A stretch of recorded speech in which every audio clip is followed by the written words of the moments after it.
Hello everyone, this is Kelly Beard of KarmicTools.com, and this is your weekly forecast for July 12th through the 18th of 2020. So our week kicks off on the 12th, which is Sunday, with Mercury going direct in Cancer. Woohoo! It's time to celebrate that little accomplishment. It's always a good day when Mercury goes forward. But rather than the usual Mercury retrograde direct advice, I decided to look at who Mercury would touch while in Cancer. And that makes the story very clear. We got a little bit of everything, with it all being useful and relatively easy, and then it has to square Mars 3 times over, May 11th, July 8th, and July 27th. This means we are really conflicted between our thinking and our actions. This year has been the poster child for this on multiple levels. We keep thinking we have a handle on the situation and then go to take action, only to be blocked at every turn. Deep breath, pause, as all retrogrades ask us to do, and review your thoughts and actions over the last 3 months to 3 years.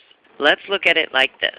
June and July is an opportunity to renew the connection with your physical body and literal environment. Mercury, stirring it up with Uranus, is telling us change your mind and your life will follow. Because of the Cancer-Taurus connection, the lesson is all about self-care, self-love, and self-worth. So use this summer to clean, clear, and cleanse those areas of life so that they can shine your radiant truth far and wide. July 27th packs a lot of energy with another Jupiter activation that day too, but that is more social collective.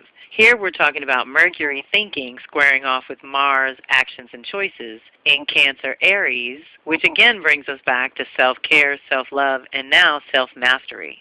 So the end of July is going to bring the final round here, and what happens is we're wrapping up the Mercury retrograde, but because Saturn backtracked into Capricorn and Jupiter and Pluto were already there, once the retrograde is over, we get this delicious integration process, which is basically July 27th, 30th, and August 1st. So whatever you can do with your Mercury retrograde processing of the year and digesting everything that's come up and recognizing the shifts in home and work that we've had to all do on some level and the radical shifts of the individual within the context of the relationships, you're really well supported for basically clearing out the past and preparing to tell a whole new story. And that basically means living a whole new reality that's going to require a whole new routine. So rather than being frustrated with what's not working, it's time to dream up something new. And all of these activations with Mercury is your consciousness and how you think and how you process stuff. So it's going to help you, no matter how you slice it, to be on the other side of the retrograde now. And we're in kind of mid-July, and then in 2 weeks from now, it's going to do this integration process with Jupiter, Saturn, and Pluto and help us really lock it in terms of our mental state, let's just say. So like I was saying, July 30th, Mercury will trine Neptune, giving us easy access to our higher self, source, and our invisible team. So I highly recommend this day for some kind of meditation, prayer, ritual, or ceremony that focuses on the higher vision for your life. Remember to engage your imagination when your monkey mind is out of the way. This will connect you to your inner creative, critical thinker to access that new vision for your life. This is July 30th, and what I love about this is the trine to Neptune opens up the vision before it begins its engagement with Jupiter, Pluto, and Saturn finally. So we renew the vision and our consciousness, raise the bar there. Then July 30th, same day that we have that ease and grace with the new vision, we also engage Jupiter, which is a benefactor and blessings. That's a really good thing too, but it's also an expansion of our consciousness. And both spirituality and faith planets are helping us here to connect to a new idea and concept for our lives, most likely in the houses being affected for you personally. So that's Cancer, Capricorn. August 1st, Mercury will move from Jupiter, expanding the ideas and possibilities, to Pluto, transforming your whole concept of life right now and clearing space for a completely new day-to-day experience, which leads to August 3rd when it connects with Saturn to ground these new ideas into some kind of form or foundation that can support and protect you going forward. Note that first we have the sun's dance with these heavy hitters, infusing you with new energy, direction, and purpose, as well as a new connection to your core essential self. Then Mercury will duplicate the path of the Sun, including the ease and grace of the trine to Neptune first, which is helping us all allow the imagination to assist in coming up with the new vision for our lives, for our identity, and our purpose. It's a stellar rhythm that is naturally synced with our bodies, and when our bodies are healthy and whole, we become much more effective players. So we integrate the new identity and purpose first, which opens up the possibilities for new ideas, thoughts, and concepts to be inspired and inspiring.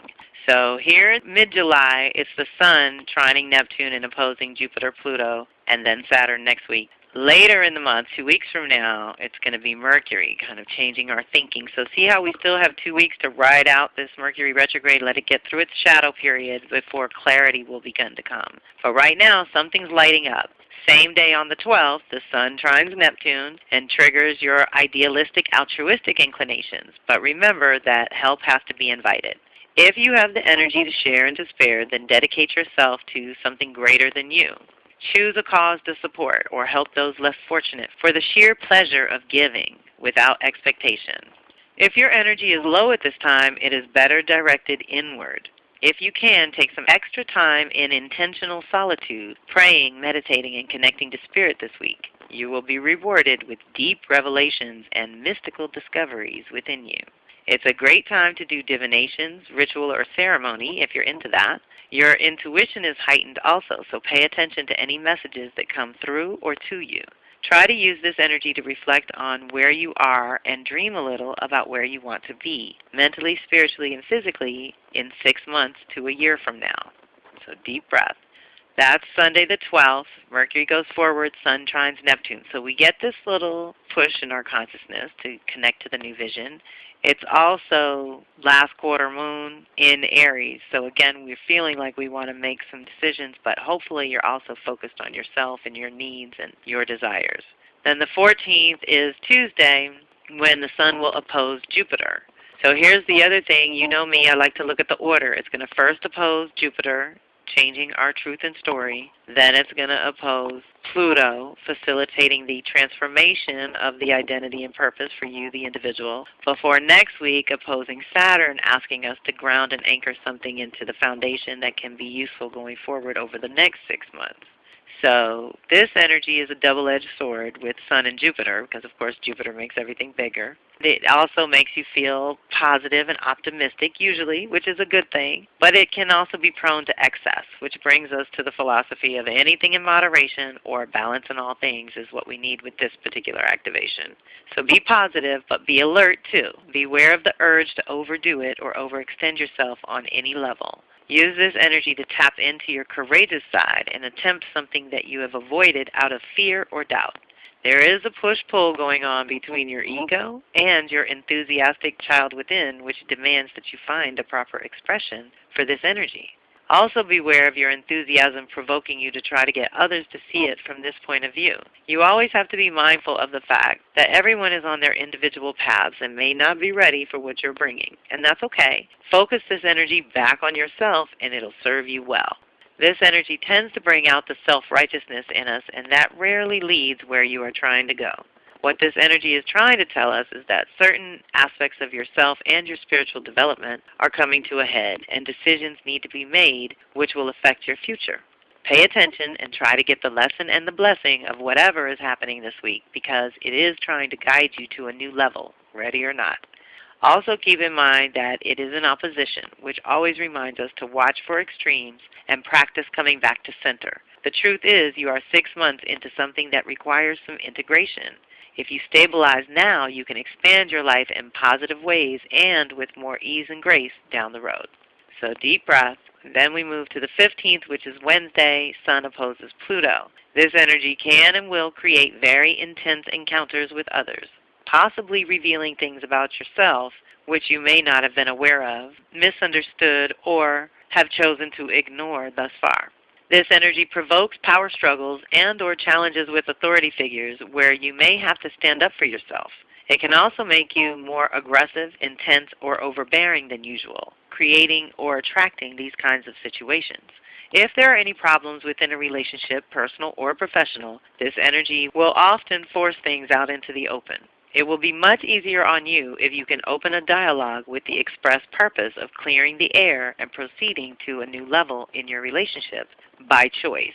Okay, anytime with Pluto, you want to choose to change. Otherwise, whatever gets imposed upon you is usually not that easy. Any aspect of your life that you have been just getting by will now demand attention. You won't be able to do anything less than a complete overhaul or replacement. And this can be any area of your life, but the Capricorn house in particular during the years of 2008 to 2024 due to Pluto's extended stay. So it's particularly intense there.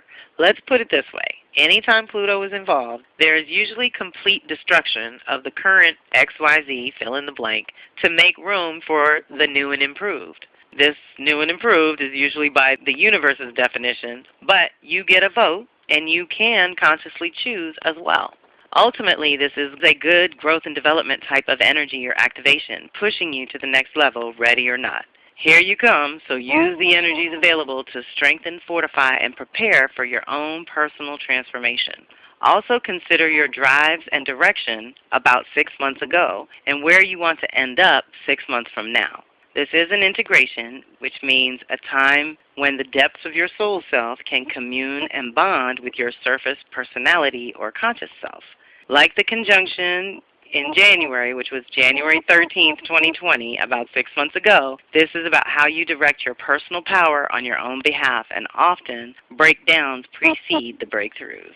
So, oh my God, January 12th, that means Saturn, Pluto, all of them were there. So that's our kickoff for this crazy year, right? At the same time, it kicked off how you direct your personal power on your own behalf. Are you taking care of your immune system? Are you taking care of your own environment? Are you mindful about your own boundaries, your own individual boundaries? If people were better at that and better at communicating with other people and not this cancel culture or weirdness going on where you just don't even want to negotiate, it's deep, but we're at the midpoint, we're at the culmination, we're a little bit exhausted, I suspect, emotionally and mentally exhausted at this point.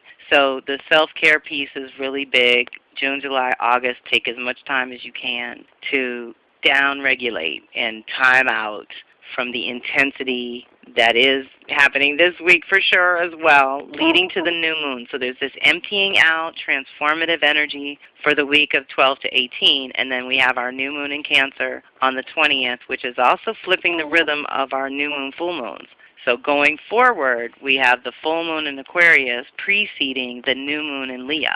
So in order to get our new moon Leo wishes going on, or our intentions, we have to do a clearing in the Aquarius department first. So for the next 18 months, we're going to have to clean up, clear out what is obvious, and plant our seeds in really clean, clear new ground, and just trust that what's meant to pop will take root and come to life. So reach out if you need to. I want to thank you all for being part of my community. Thanks for checking in with the forecast, and thanks for listening. Have a fantastic week. This is Kelly Beard of Karmic Tools signing off. Thanks for listening. This is Kelly Beard of computerized.com, and I am so grateful for your time, energy, and support. Please share this with those you think would resonate, and reach out if and when you need to. Kelly at karmictools.com. The goal of my weekly forecast is to alert you to the energies and activations that we're all experiencing and the possibilities for conscious co-creation as an individual. Awareness of the energies is the first key, but I invite you to take it to the next level by checking out my readings, telecircles, and subscriptions, which are all geared toward individual support that helps you understand your own unique blueprint.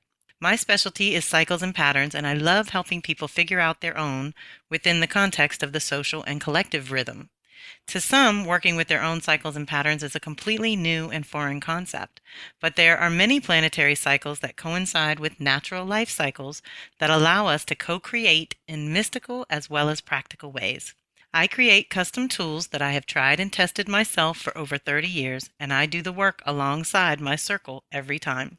So I hope you will reach out if you feel called to dive deeper into your own soul's natural rhythm. Talk to you soon. One love.